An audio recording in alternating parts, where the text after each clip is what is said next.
हिंदू भागेंगे तो कहाँ जाएंगे? देश में कोई दूसरा तो ऐसा देश नहीं है कि जो भारत के हिंदू भाग कर जाएंगे। और ये कोई झड़प नहीं है दो समूहों की, ये एक समूह के द्वारा दूसरे समूह पर हमला है। तो अपने देश में ही अगर इस तरह से शरणार्थी होने की नौबत आ जाए तो इसमें तो केंद्र की सरकार को इस पर ध्यान देना चाहिए।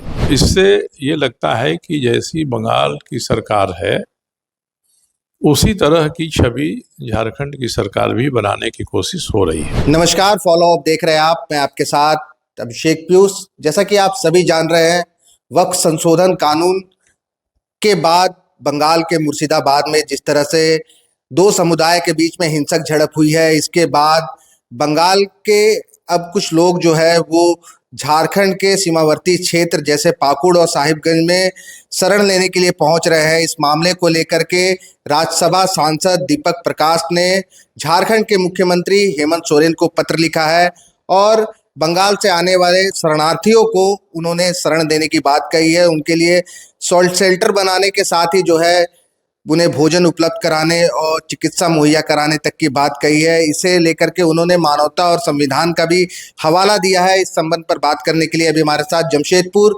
पश्चिम से विधायक सरयू राय मौजूद है। हम सीधे सरयू राय से जुड़ते हैं और आपसे जानते हैं, सर, इसमें आपकी क्या राय है? नहीं, दीपक प्रकाश जी ने मुख्यमंत्री जी को पत्र लिखा है और जो बिंदु उठाए हैं ये बिंदु स्वाभाविक हैं, मानवता पर भी आधारित है और जो शरणार्थी की परिभाषा अंतर्राष्ट्रीय स्तर पर है उसके दायरे में भी आ रहा है।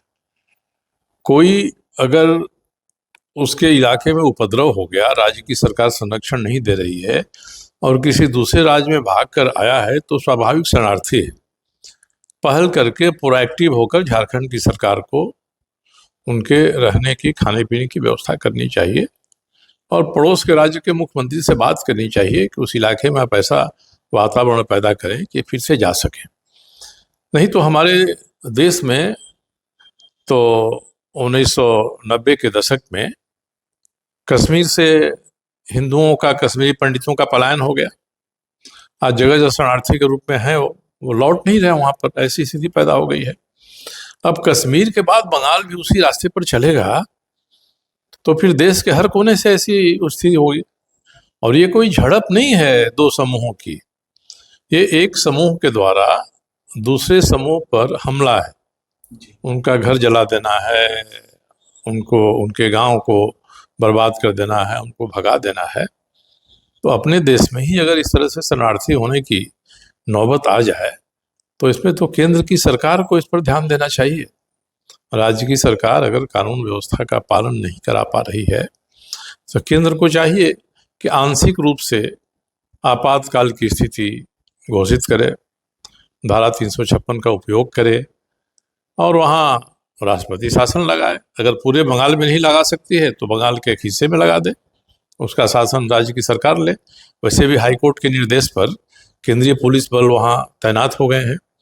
तो जब ये स्थिति आ गई है तो भारत की सरकार को भी चुप नहीं रहना चाहिए। नहीं तो और कांग्रेस के समय में कश्मीरी पंडित भागे और भाजपा की सरकार है तो उसमें बंगाली हिंदुओं को भागना पड़े अपने गांव से, तो बड़ी दुर्भाग्यपूर्ण स्थिति पैदा हो गई है। दीपक जी ने तो झारखंड के मुख्यमंत्री का ध्यान आकृष्ट किया है, मगर मैं तो कहता हूँ भारत की सरकार को इसमें पहल करना चाहिए और शरणार्थी होने के जो नियम हैं वे राष्ट्रीय अंतर्राष्ट्रीय स्तर के हैं। राज्य की सरकार व्यवस्था नहीं करती है तो भारत सरकार को आगे बढ़कर इसकी व्यवस्था करनी चाहिए। दीपक प्रकाश ने मुख्यमंत्री को जो पत्र लिखा है इसमें उन्होंने कहा है कि शरणार्थी परिवारों की पहचान करते हुए उनकी सुरक्षा जो है वो सुनिश्चित की जाए सरकार के द्वारा, झारखंड सरकार के द्वारा। साथ ही जो है शरणार्थी परिवारों के लिए घर मुहैया, अस्थायी तौर पर उन्हें घर मुहैया कराया जाए, उन्हें भोजन और चिकित्सा की व्यवस्था कराया जाए। सरकार क्या कर सकती है? नहीं, देखिए, ये झारखंड सरकार के बूते की बात ये नहीं है जी।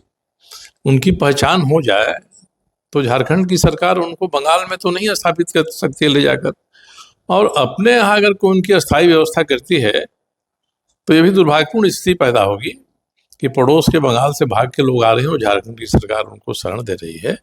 झारखंड की सरकार को तो बंगाल की सरकार से बात करनी चाहिए कि आपके अमुक गांव के अमुक अमुक लोग शरणार्थी होकर आए हैं, इनके गांव में ऐसी स्थिति आप उत्पन्न करिए कि वहाँ रह सके। और बंगाल की सरकार ये नहीं कर सके तो भारत की सरकार से कहना चाहिए कि आप ऐसी स्थिति उत्पन्न करिए कि पलायन नहीं हो और फिर से बंगाल में भी कश्मीर दोहराया नहीं जाए। तो इसमें भारत की सरकार अपनी भूमिका न निभाए, ये सही नहीं है। इसलिए अगर ऐसे मामलों को, जो बांग्लादेशी घुसपैठ का मामला है या बंगाल में उपद्रव का मामला है, ये कोई चुनावी मसला नहीं होना चाहिए।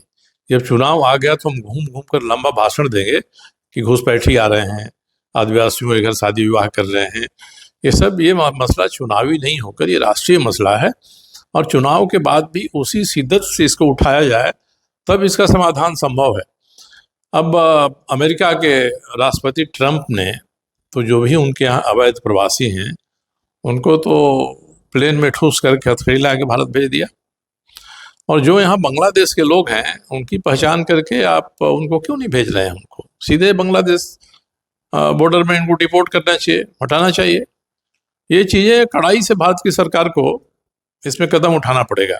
ये नहीं उठाएंगे तो हमारी इस देश में आज बंगाल में संकट है, कल पाकुड़ राजमहल में संकट हो जाएगा, परसों और किसी राज्य में संकट हो जाएगा। तो पूरे देश में वही स्थिति फिर से पैदा हो जाएगी जब 1946 में आज़ादी के पहले जब जिन्ना ने डायरेक्ट एक्शन की घोषणा की थी 16 अगस्त 1946 को, तो वही स्थिति इस देश में कई जगहों पर उत्पन्न हो सकती है। इसलिए भारत की सरकार को इस दिशा में कड़ा कदम उठाना चाहिए। और वक्फ संशोधन विधेयक कोई ऐसा मुद्दा नहीं है कि मुसलमान गांव के लोग हिंदू गांव पर हमला कर दें। ये मामला सुप्रीम कोर्ट में चल रहा है और कानून के दायरे में देखा जाना चाहिए। और ये स्थिति अगर उत्पन्न होती है तो इसका मतलब है कि पड़ोस के जो राज्य हैं, देश हैं, बांग्लादेश है खास करके, वहाँ से भी इसको सह मिल रही है। और ये बहुत गंभीर मामला है, राष्ट्रीय एकता अखंडता का मामला है। हिंदू भागेंगे तो कहाँ जाएंगे? देश में कोई दूसरा तो ऐसा देश नहीं है कि जो भारत के हिंदू भाग कर जाएंगे। सरयू जी, लेकिन जैसा हम लोग अभी देख रहे हैं बंगाल में जिस तरह की अराजक स्थिति बनी हुई है और केंद्र में भाजपा की सरकार इस पर जिस तरह से स्टैंड ले रही है, जिस तरह से अभी तक कोई कड़ा कदम नहीं उठाया गया, इस पर क्या कहेंगे आप? ये कड़ा कदम उठाना चाहिए। अलोकप्रिय होने की कीमत चुका कर भी इसके मामले में कड़ा कदम उठाया जाना चाहिए। एक समूह ऐसा है इस देश में जो भारत सरकार के ऐसे किसी कड़े कदम की आलोचना करेगा। वह इंतजार में बैठा है कि भारत की सरकार कड़ा कदम उठाए और हम आलोचना करें। दर्जन भर पत्रकार हैं जो अपना यूट्यूब चैनल चला रहे हैं, इस मामले पर चुप हैं वो, मगर भारत सरकार के कदम की प्रतीक्षा कर रहे हैं। मुझे लगता है कि भारत सरकार की ये देख रही है कि जो भी हम करें वह नियम संगत हो और किसी को हमारे ऊपर उंगली उठाने का मौका ना मिले। मगर इसके कारण से बहुत समय तक इंतजार करना भी ठीक नहीं होगा। एक अंतिम सवाल ले लेते हैं।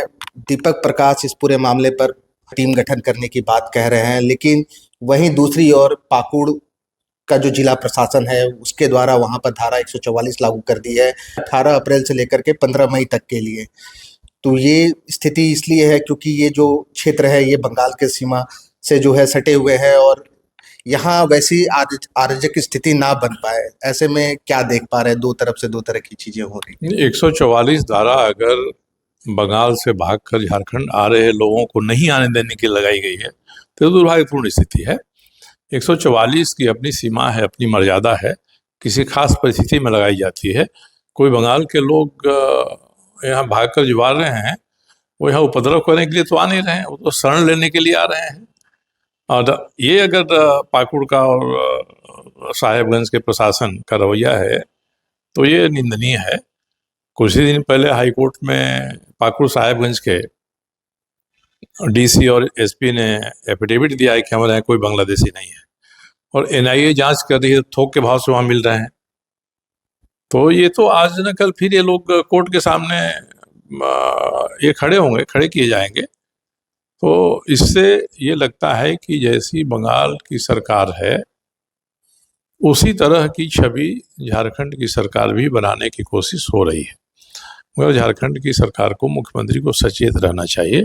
हमारे यहाँ जो पलायन करके आ रहा है शरणार्थी है, शरणार्थी को शरणार्थी अधिनियम के अनुसार यहाँ शरण देना चाहिए, न कि 144 धारा लगाकर उनको रोकना चाहिए। अभी हमने सरयू राय से बात की इस मसले पर। उनका साफ तौर पर कहना है कि शरणार्थियों को जो है मानवता के देखते हुए उन्हें जो है झारखंड में शरण देना चाहिए अभी की स्थिति को देखते हुए। वहीं केंद्र को भी इस पूरे मामले से पल्ला नहीं झाड़ना चाहिए। इसी तरह की खबरों के साथ हम आगे फिर बनेंगे। द फॉलो अप के साथ मैं अभिषेक पीयूष, नमस्कार। गोल, जहां 27 वर्षों के सफर में 17,000 से भी अधिक छात्रों ने डॉक्टर एवं इंजीनियर बनकर भरे सफलता की ऊंची उड़ान, जहां साधारण छात्र भी झारखंड टॉपर्स बनकर बना रहे इतिहास। दूरदर्शी शिक्षाविद श्री विपिन सिंह के मार्गदर्शन में मेडिकल एवं इंजीनियरिंग के लाखों छात्रों के लिए आशा की किरण के रूप में गोल, नेशंस लीडिंग इंस्टीट्यूट।